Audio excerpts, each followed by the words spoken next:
ready to go. Perfect. So, thank you very much, everyone, for being here. With the last name Hammer, I get a little obsessed about hammers, let's be honest. I have more nicknames than I know what to do with. Jack, Sledge, Armand, you sort of name it. My Twitter handle is Armand Hammer if you want to find me on there. I'm going to Brighton in a week where I will be seeing a West Ham game. If you know EPL, they are the Hammers. It was sort of a rule. I had to go do that. You sort of name it, and when it comes to hammers, I get a little obsessed, so I had to make sure I even put it in my logo or anywhere else. There are a few things that are certain in life. We know two of them, death and taxes. The third one, though, is that we will get trolled routinely with SEO is dead articles. It's a certainty. I did this search, 36 million results for SEO is dead. By the way, I did the same thing for PPC is dead and didn't get nearly as many. It's a certainty. But I'm here to tell you that SEO is far from dead. If anything, SEO is fighting back because it's time. We're not going down with a fight. People have tried to call it different things. I still think SEO is SEO. I just think the O is wrong, and I'm going to explain exactly how. Quickly about me, I run an agency. It's a virtual agency. I'm centered out of Colorado with teams all over the place. I am hugely into food and wine. That is my picture with the late, great Charlie Trotter. And it's just fantastic stuff. And that is my son up there with the Stanley Cup. I always put him in any presentation. So, optimization. Let's quickly talk about that word. This is the first cheesy stock image I found when I looked for optimization. But I think it hits it exactly why I don't like that word for SEO. There's an implication when we say optimize. There's a tactical notion to it. There's an ideal state that if we do this, we will get that out of it. Anyone that's worked in SEO for any period of time knows you can do all the right things and still not get results. Or you can do a lot of wrong things and still get results. So that sort of bothers me a little bit. Has anyone seen The Perfect Site? What do you think the best SEO site you've ever seen is? Anyone want to volunteer one I can kind of see out there? Wikipedia. I always hear that one, and I somewhat agree, but it features absolutely tons of duplicate content, unquestionably, just massive amounts of it. It has a lot of really, really low quality pages. It should probably be filtered out by Panda because of that kind of stuff. It's quantity over quality. I can pick at just about any site. By the way, I do agree it's pretty close to one of the best that's out there. Anyone else? YouTube. Google seems to think so. Anytime you're searching for a video, where's Wistia? They're up next. Let them tell you about that. It's pretty darn good, but their own internal search is horrible, and my word, talk about low-quality content on there. Unless you're into anti-vax or conspiracy theories or that, it's amazing for that kind of good stuff. Perfect site doesn't exist, and it never will. It never will. It's too complicated, and there's too many possible ranking factors for there to be a perfect site. I can pick apart any one of them. I did this quick search for SEO checklist. This is just the images that I pulled. Literally hundreds of them. Hundreds of them. When I did the same thing on the Google Blue links, it was like, here's the 32 things you need to do. Here's the 37 things you need to do. Here's the 12 things you need to do. It's not that simple. And I think if you've worked in it for long enough, you know it's not the case. This is a personal story. True story, unfortunately. Two sites, same client, same CMS.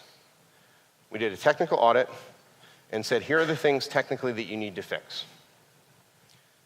One site is up nearly 100% year over year.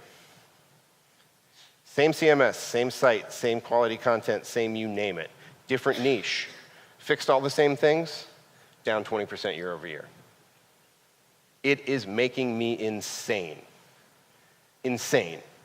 Do all the right things and don't get rewarded for it. It happens. because it's not a checklist. There was a time that SEO was kind of like this. What's the keyword target we want? What links do we need to get? And do I understand the basic HTML that's going to get us there? We could be treated as if we could just sprinkle a little salt over the top of anything that was out there, any product. No, just put a little SEO on that. We'll get that taken care of. It'll be fine. Salt. Nope. That's what gets us crap like this. I'm just going to put a text box at the bottom of a generic page that mentions every neighboring city, that has every combination of keywords, and I'm going to make individual keyword pages. By the way, this stuff still exists. I pulled this off a site, like 2 weeks ago. We still think, and there's still a lot of people that view SEO this way. Got to get my keywords in there. Boom, here we go. This is more the modern view of SEO, and yes, it's an eye chart. Apologies for that. But the reality is, it's so much more comprehensive than just a few things anymore. If you really want to do SEO, you better know PR, because that's how you're going to get your best links. You really want to do SEO? You better be able to understand analytics, because that's how you're going to tell everyone how well you're doing. You better understand branding, so the content that you make or create is on brand and sounds like something that everyone internally would produce. You better understand social media. That's a great way to promote things. Structured data, that's very technical. You better get that. The list goes on and on. I probably could have listed 20 more things up there that are in the core competencies of SEO. So if I were going to look for a proper SEO these days, I got to find somebody that knows all of those things. Well, that's not just finding a unicorn. That's finding Bigfoot riding a unicorn, or the Loch Ness Monster. Pick it. Nobody exists that has deep enough skills out there. It just doesn't happen. Very few people are the same creative that can be that level of technical or that level of data-driven and number-oriented that understand programming. It's just not very, very common at all. If you do find them, let there be no question about it, it is a magical experience, but don't expect it. By the way, I said I was going to use that in my next presentation, so I had to find a place to put it. The reality is, most people are T-shaped. We understand a little about a lot, and understand deep in one particular area. Gartner suggests that we become what makes us better and closer to those unicorns, closer to the Bigfoot riding a unicorn, the kitten shooting lasers out of his eyes, or whatever else the case may be, is to be a fatter T. Expand out what we know deeply, and instead of trying to go deeper on that, and what we know weakly, know a little bit more about. That is what the modern marketer, the modern SEO needs to develop into. And that's not just knowing PPC, that's even within our expertise. If we have to understand all of those elements, I'm no PR expert. I know a little bit about it. In the core of what SEO is starting to look like, it's starting to look a lot more like a product manager for the website. We have to understand the business and strategy of the site itself. We cannot just go out and do stuff on our own and rank for irrelevant words. It doesn't do anything for the business, and it doesn't do anything for us. We have to have domain knowledge. We have to know our stuff. That's where the T comes in. We have to understand technology. We have to understand all of the elements that a typical product manager would be at half the rate and half the glory. But the biggest thing is the thing in the middle there. Leadership and communication. Because at the core of everything that we do, we can't do it ourselves anymore. It's just too complicated. What I believe the O should be is not optimization, but orchestration. We have taken the role now where what we need to accomplish as SEOs is too complicated for any one person or even one team to accomplish. It has to spread across an organization. And we are in the perfect place to be able to spread the news and tell the tuba what to do, and the flute, and the viola. It works exceedingly well. This is true data. Before we got on there, things were going up just magnificently. Then we changed our approach. We came in and changed the approach and got everyone in the organization to be helping us out. It just powered up. Step changes over step changes over step changes. Because everyone was aligned and could make things happen. That's not me doing the work. That's the entire company doing the work. At the core of it, we have to understand a little bit about what everybody's incentives are and relate them back to folks. So if you're talking about devs in a lot of cases hate us. Oh, why do you need a canonical tag? What's that going to do? Oh, that's just more work for me. But they're the ones who are going to make that happen and make that scale out. And you have to understand their incentives. When they're used to us just going, go make the canonical tag, not giving them the clear instructions that they need, nor they love the reason of the business reason of why things are being done. It's incredibly important to them, so they can make a set priority. If we explain that in their language, they will understand it. PR, they're out there acquiring coverages, which is getting links. We can bring to them, and so they can be amazing link generators.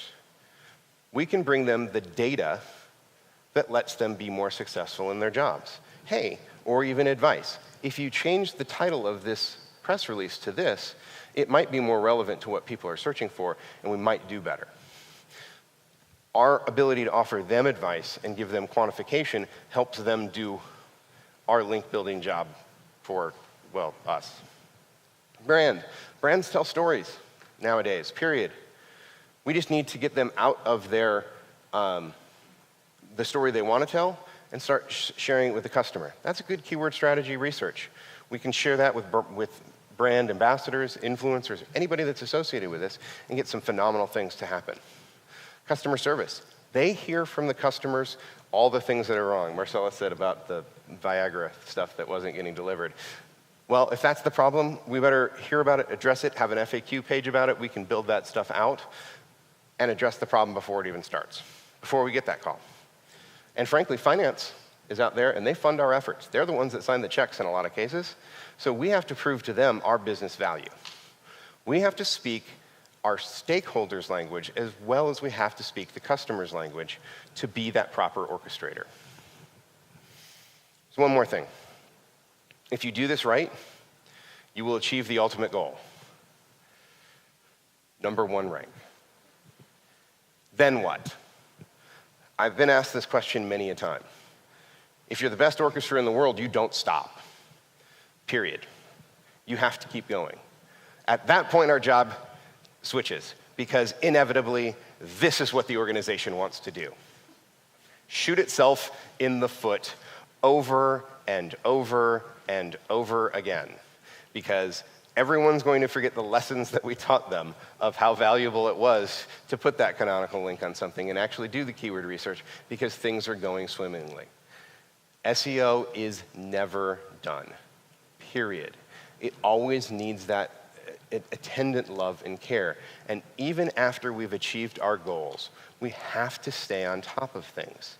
I will give you a quick example of that. Lazy loading. We know this typically for images. Medium is one I pulled that was an example of it. It's very common. Saves you bandwidth on mobile. That's obviously a huge thing. I had a client that decided to do that with their entire site. They had a very heavy site. This is what fetch and render looked like. This page intentionally left blank. They lazy loaded the content too. Not just the images, the content too. Ow!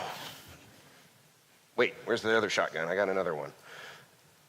You can't do worse than that. Google literally saw nothing but the title. These are the sorts of things that we have to do. The designer thought it was amazing. It was beautiful, and it brought page speed up. By all the metrics, it looked fantastic, except for the one of actually getting content into the index, which it turns out really, they're like, well, we got all those SEO metrics up. Your the page speed's pretty good now, and all this other stuff. I'm like, yeah, but none of the actual content's there. All you're returning is the head of the document. So we had to work with them. We had to build out specs that described exactly how to do the lazy loading properly in a way that Google could actually grab it without impacting the overall page speed, because it was going to be heavy. It was design heavy. Simple as this. If it isn't indexed, it can't be ranked. And stuff like that looks great for individual metrics. In a lot of cases, those were things that we taught folks. They were doing what they thought were the right things. They needed somebody behind them to check. Skills are incredibly important these days. Went a little too fast there. We have to build them out, and we have to appreciate everyone else on the organization and what they can bring to it. Orchestration doesn't seem as glorious as actually getting there and doing it and correcting the problem. But if you've ever seen a performance, when you use everyone else's skills around you, you can do a lot.